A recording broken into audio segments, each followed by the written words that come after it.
I'm Robert Lawrence Kuhn, and here's what I'm watching. China's advent of the moderately prosperous society, Xiaokang Shehui, and the central achievement of eradicating all extreme poverty by the end of this year, 2020. Those foreigners who may question President Xi Jinping's motives and goals may be surprised to learn that he considers poverty alleviation to be his most important task. It's his signature program. He's staking his political capital on its success. To appreciate Xi's driving motivation, one must understand the context of this special year, 2020, which has been long tapped to usher in the moderately prosperous society, the first of the two centenary goals that compose what Xi calls the great rejuvenation of the Chinese nation as the Chinese dream. The first centenary goal, the moderately prosperous society, reflects the fact that the CPC's 100th anniversary is in 2021.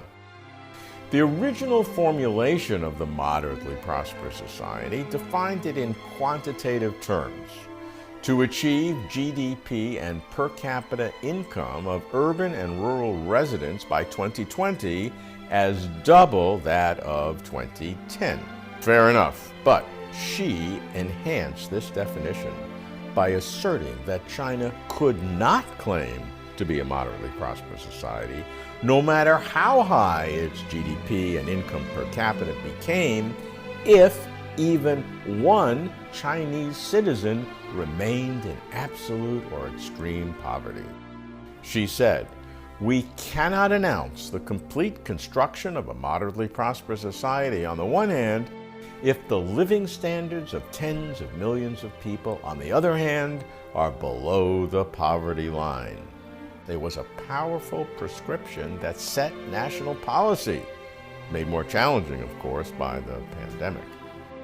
Whether because of geographic isolation in remote mountain villages, or because they didn't have sufficient education or jobs, or because they were old or infirm, no matter how much China's economy would grow, no matter how large China's GDP and income per capita would become, these intractably poor would remain intractably poor. I did not appreciate all that is required for precision poverty alleviation until I started visiting poor regions, especially those remote mountain villages. I met poor villagers and heard their stories, those who had come out of poverty through micro-businesses, those who had been relocated to suburban areas, and those who, ill or infirm, needed social support, and those who, though still in extreme poverty, still refused to move from their ancestral lands. And for those foreigners who marvel at how China contained COVID-19, the common root of China winning the war to contain the coronavirus and China winning the war to eradicate extreme poverty is the CPC's governance structure and organizational capacity. This does not mean that there are no trade-offs.